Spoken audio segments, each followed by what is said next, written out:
global sont Élise Demange et Nicolas Dubois, cofondateurs de Sélénis.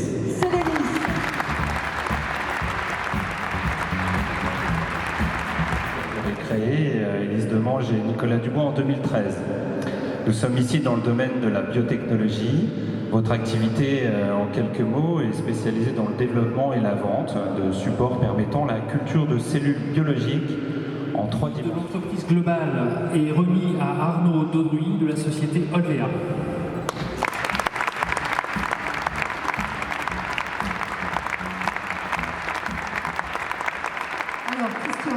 Développement durable. Et ne prenez pas le développement durable comme une contrainte supplémentaire, un coût supplémentaire pour l'entreprise. Pas du tout. Bien au contraire, le développement durable est un outil de différenciation. Certes, vous ne vendrez peut-être pas plus cher vos produits, vos services, mais vous serez véritablement unique et par rapport à une concurrence américaine ou une concurrence chinoise, apporter du sens à vos produits est un élément essentiel.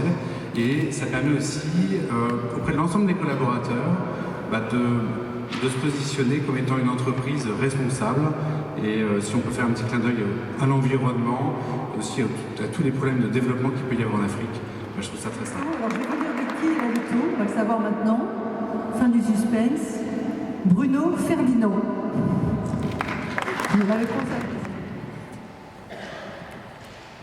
Le gagnant est Gérard Bellet, fondateur de la société Jean Bouteille.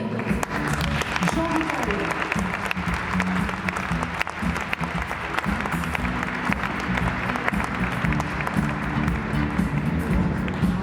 Antoine, vous nous présentez notre lauréat en quelques mots?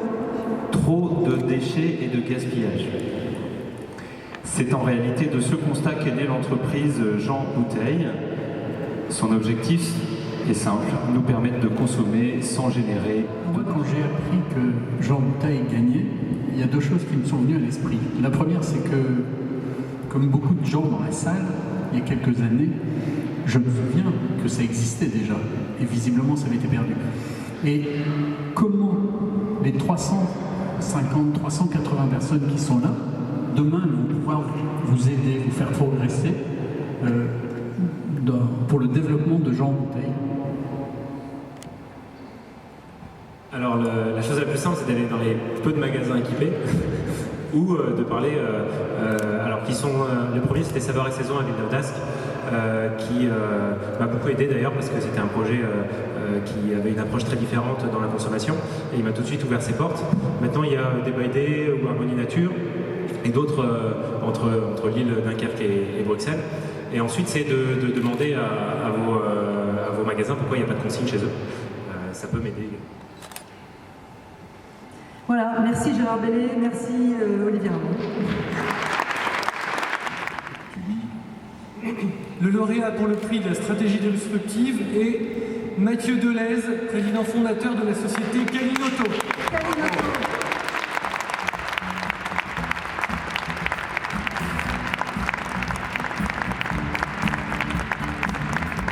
Alors Christian, est-ce que vous pouvez nous expliquer pourquoi le jury a choisi Calinoto? Bravo. Alors, vous avez créé Calinoto en 2008. Son concept, réinventer le marché de lavage de véhicules avec un concept que vous décrivez salle de bain. Vous avez aujourd'hui 5 centres en exploitation et 4 projets d'ouverture. Le jury vous a choisi pour 3 raisons. La première, la rapidité du nettoyage avec vos tunnels. Avec les belles baskets disruptives d'Alexandre.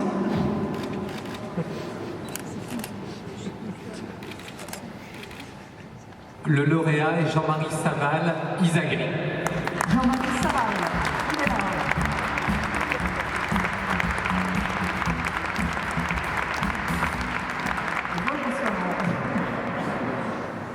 Alors Antoine, est-ce que vous pouvez nous expliquer pourquoi le jury a choisi Jean-Marie Saval? Jean-Marie Saval, après un parcours dans l'enseignement aux États-Unis, au Canada, vous fondez en 1983 avec quelques professeurs, je crois, la société Isagri. Vous êtes fils d'agriculteur et très vite vous révolutionnez le marché agricole français en rendant accessible l'informatique puis Internet à l'agriculteur pour sa gestion d'entreprise. 30 ans plus tard, nous y sommes. Le groupe Isagri est le principal acteur informatique et de presse agricole en Europe. Vous comptez 1250 collaborateurs, 12 filiales implantées en Espagne, Canada, Maroc, Roumanie, Grande-Bretagne. On a défini, comme on le fait régulièrement, notre projet à 4 ans. Et donc, en réfléchissant sensiblement plus loin, à 10 ans. Et donc, on continue d'avoir une ambition très forte de développement pour l'entreprise, basée sur 2 choses principalement, même si souvent beaucoup de gens l'ignorent. On sait que, évidemment, l'agriculture, c'est nourrir la population à l'échelle mondiale et aussi à l'échelle d'une génération. On sait pour différentes raisons que les agriculteurs vont devoir doubler leur production. Doubler leur production parce que, à l'échelle d'une génération toujours, eh bien, on va avoir plusieurs milliards d'habitants à nourrir de plus, parce que, en particulier en Asie aujourd'hui, il y a des millions d'habitants qui changent d'alimentation et donc nécessitent davantage de... Le diplôme, la litho de Ferdinand. Le prix spécial du jury est Thomas Tumrel, président de Moto Blues. Moto Blues.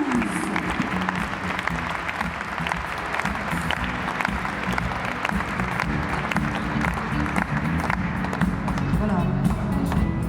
Alors Christian va nous dire pourquoi le jury a souhaité récompenser Moto Blues. Félicitations. Un système de management un peu différent de ce que vous pouvez retrouver dans les entreprises classiques.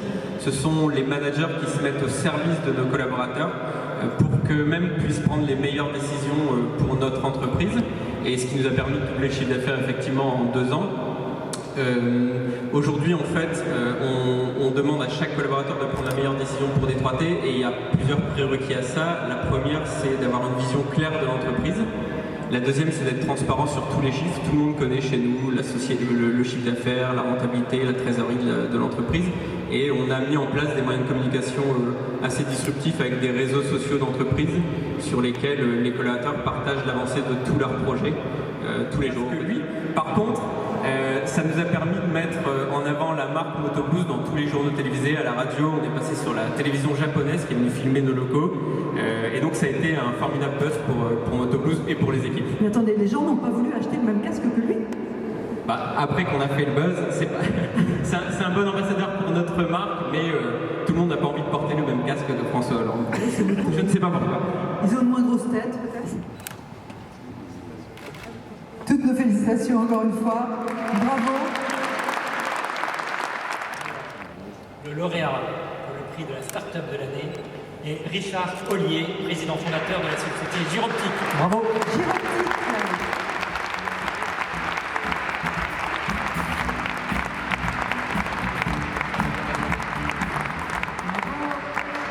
Alors, Antoine, pourquoi le jury a-t-il choisi Giroptique? Eh bien, parce que votre projet, Richard Ollier, est né de la rencontre avec l'un de vos premiers associés, qui effectuait des visites à 360 degrés pour le compte d'agences immobilières. Alors très vite, vous identifiez les multiples développements possibles, appareils photo et caméras à vision 360 degrés. Vous créez donc la société Giroptique. Nous sommes en 2008. Celle-ci est basée ici, je crois, à Aura Technologies, suivie d'une filiale en 2009 aux États-Unis. Le diplôme. Non, Raouti. Non, Raouti, c'est pas pour vous.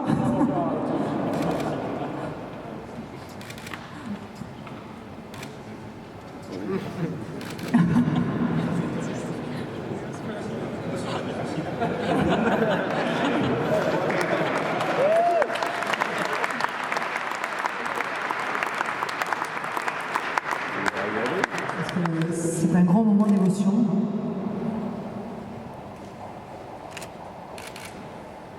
Le lauréat pour le prix de l'entrepreneur de l'année est Pierre Berthe, président de la société Proplast.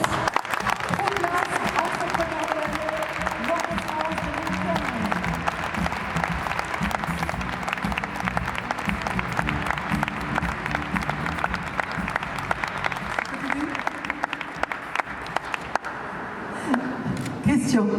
Est-ce que vous pouvez nous présenter Pierre Berthe en quelques mots? Oui, monsieur Pierre Berthe, vous êtes un homme dont le parcours inspire respect et admiration. Dès l'âge de 27 ans, on vous confie la direction de l'usine du groupe Tonsia. Ce groupe est racheté par BP en 80. En 86, vous dirigez 4 usines de ce groupe, mais hélas, BP rachète votre concurrent et la direction des usines Europe vous échappe. Vous décidez de quitter ce groupe et à cette époque, vous êtes en recherche d'une entreprise que l'on va qualifier en difficulté, car racheter une entreprise, il faut mettre l'argent sur la table. Et c'est en juin ou juillet 1989 la naissance du groupe Propulse. Que l'absence de décision lui avait fait perdre parfois beaucoup d'argent et d'opportunités.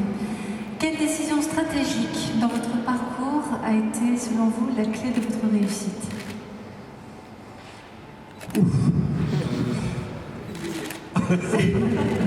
Vous avez 2 heures. Est-ce qu'il y a une décision en particulier qui a représenté un tournant décisif dans l'histoire de votre entreprise?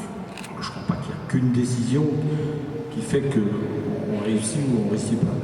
C'est un ensemble de choses. Il est évident qu'en 90 ou en 89, puisque j'ai quitté l'entreprise, je crois que la première décision, c'est de dire est-ce que je redeviens salarié ou est-ce que je me lance? J'avais envie depuis sans doute l'âge de 15 ans de faire ça. Bon, j'avais 40 ans à l'époque, on avait 4 enfants. Bon, je me suis dit qu'avec mon chèque de sortie, c'était l'occasion rêvée. Donc voilà, s'il y a une décision stratégique, c'est celle-là. Enthousiasmer le jury, 25 années de réussite, quand on regarde le point de départ et le point d'arrivée, une trentaine de salariés au début, plus de 420 aujourd'hui, 2 millions d'euros de chiffre d'affaires, tu le rappelais, plus de 100 millions aujourd'hui. On a beaucoup de jeunes créateurs, de jeunes entrepreneurs dans la salle, site oblige. Qu'est-ce que vous pourriez leur donner comme conseil, comme recommandation, comme réflexion peut-être pour les alimenter? Pour créer, pour démarrer? Pour réussir. Pour réussir, je crois qu'il y en a un qui l'a dit tout à l'heure, il faut être un peu, j'utiliserai un autre terme, il faut être un peu margeux. Encore une fois, 40 ans, 4 enfants, mon chèque, j'ai mis toutes les économies qu'on avait, y compris mon chèque de sortie. Pour info, ça fait 270 000 euros au départ. Donc... Et votre épouse n'a pas protesté? À mon épouse que je vais appeler, même si elle ne m'aime pas, bien sûr. Donc c'est Hélène Lejeune qui va vous le remettre. Attention, c'est lourd. Et on fait la photo de famille. Voilà. Hélène, venez par ici.